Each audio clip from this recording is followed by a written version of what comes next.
Hi. So today I'll be talking about my experience as an interviewer. So recently I've been taking a lot of front-end interviews at my workplace and also rejecting a lot of candidates. So like as an interviewer, obviously we do not want to reject candidates. We are taking interview because we are looking for a hire, right? But there are few mistakes which I've seen is common across all the candidates, and that got me thinking, why not share some insights from the other side of the table? And if you're preparing for a front interview, this video is for you.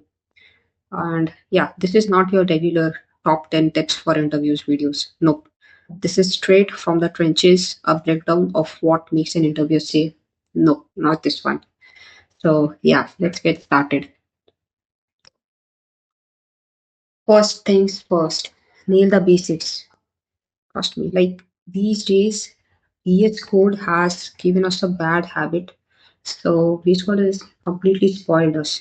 So I see that almost 90% of the candidates they cannot write the most basic structure of a React functional component without using any of those, boilerplates or those magically appearing, VS Code. How VS Code is given as autocomplete and error highlighting. So all the stuff has spoiled us. So, before your interview, try writing React components on a plain text editor. Maybe you can use Notepad, right? And there will be no magical imports, nothing, and just you and your skills. And that's when you will realize how much of React do you actually know. Uh, Tip number two, state management is non-negotiable. See, if React is the engine, state management is the fuel. So as an interviewer, if I'm interviewing on, you on React, I will ask questions regarding use state and the context API. They are like the bread and butter of modern React development. Now, honestly, I didn't think I'll have to mention this point in this video, but from my experience, I've seen people do not prepare these basics before appearing for a front interview, and this is just bizarre to me. Uh, so that's why I had to include this point. So yeah, you have to know when to use state locally versus globally, how to pass it down. All these are really the basics, and you need to be good at it. And you should be able to write, use context hook, use state hook, use ref hook, use effect hook. These hooks you should be able to write on a notepad. And third, tip number three, you have to know the basic authentication knowledge, because as a front engineer you'll have to work on authentication as well. That's not just the backend stuff. So know about JWTs, know about cookies, know how we use local storage, session storage, what are the differences between them, know about the cores. Like cores, I think this is the first error I encountered in my front end journey, and yet this is something people cannot answer in the interviews. And like I've seen this firsthand while taking interviews. That's why I'm so sure. So please, like these topics, I know you must have stumbled upon these, but get a proper idea, get a proper conceptual understanding. So improve your fundamentals. That's really important. And these topics are the very basics, very basics. Like if you can't answer these, uh, you know, that's a big red flag. Let's move ahead. So communication is key. Never ever use, they say never say never, but this time it's gonna work. Never say one word answer. If, suppose, if the interviewer asks you, do you know about event loop? And you answer, yes. That's it. No explanation, no follow up, just radio silence. See, this is not what the interviewer is looking for. If you know it, show it. A better answer might be, yes, I know about event loop. It's how the JavaScript handles asynchronous tasks. It juggles the call stack and asks you for JavaScript. That's it. You don't have to give a lengthy answer, but at least give one or two statements about it so that the interviewer can further continue from there. Number two. Now, this might be a bit controversial, or this might just be my personal opinion, but Never, if you do not fully understand a concept, you simply say you are not aware of it. Rather than fumbling through half-baked explanations, you can simply say that you are not completely aware or completely familiar with this concept. That's totally acceptable. Like this is, as I said again, this could be my personal point of view, but I believe give if you give half-baked answers, uh, this might make the interviewer think that you are jack of all trades. Because see, in a 1 hour interview, maybe the interview will ask you 10 to 15 questions, and if in within those 10 to 15 questions you show this that you partially know few things, that is a red flag in my opinion. So I like as an interviewee or as a candidate, I prefer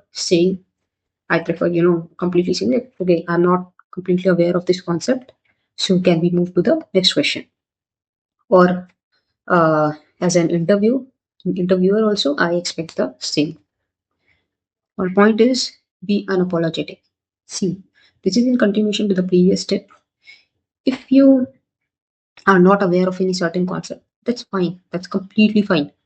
You need not, you don't have to apologize in the interview. This actually happened with me as a candidate. Okay, that was my first ever interview of my life, and I didn't know a certain thing, and I actually said sorry that I'm not aware of it. But that's not needed. See, it's a discussion. It's an interview. If you're not aware of it, you will not be aware of all the things. So if there's something which you do not know the answer to, simply say that you do not know it, and just move ahead. Be confident.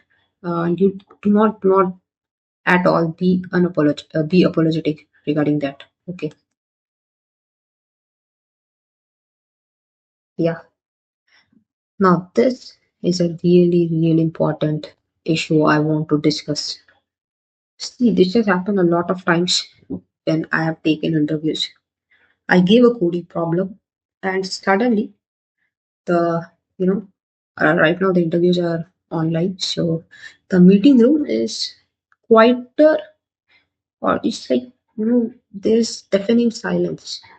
There's just furious typing or staring at the screen completely. Like I'm just left wondering what's going on. Like, has the candidate understood the question, or are they going through something, or I don't know what they are doing in your screen, their laptop on their screen.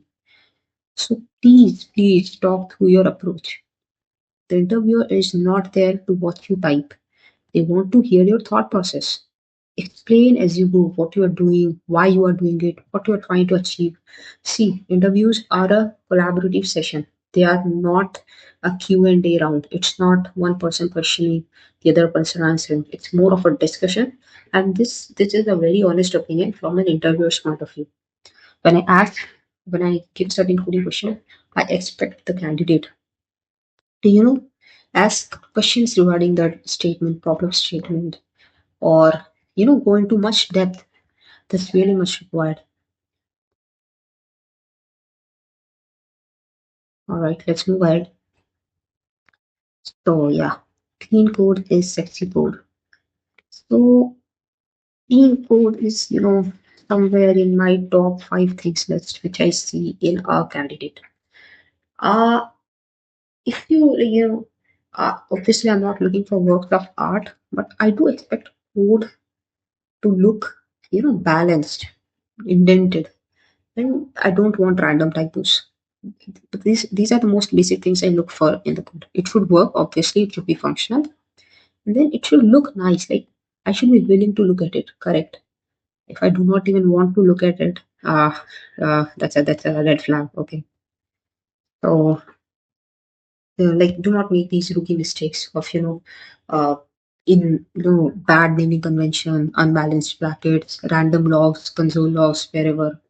Okay, please just think of it that if you're writing code in interview, you are writing production level code, and that will reflect your professionalism. So keep it clean, concise, and polished.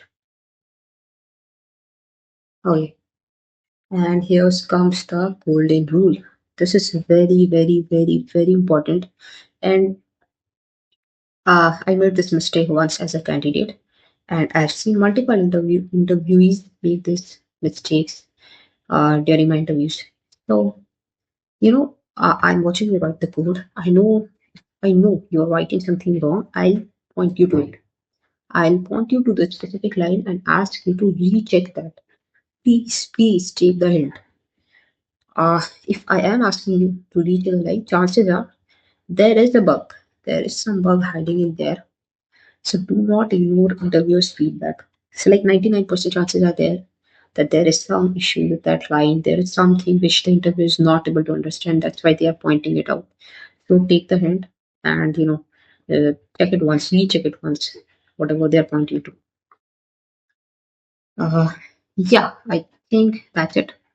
Those are the tips I wanted to share with you all. Also, interviews are less about can you code and they're more about can you communicate, think, and solve problems. So yeah, you have to be a problem solver. That's it. And these are whatever I mentioned. So they are some of the most common reasons why candidates get rejected, and that's also those are the reasons why I rejected candidates. Okay. And all of these things are avoidable. See, first part, you need to have the knowledge, right? That's it. But after that, also after that, these tips come in because you have the coding knowledge, but you're not writing clean code. That's a red flag. You can type in, but you cannot share your process, share your thought process. That's a red flag. These things, communication is key. If you're working in corporate, you need to talk to n number of teams, n number of people. You need to know how to communicate. So this is a really, really important part. Okay.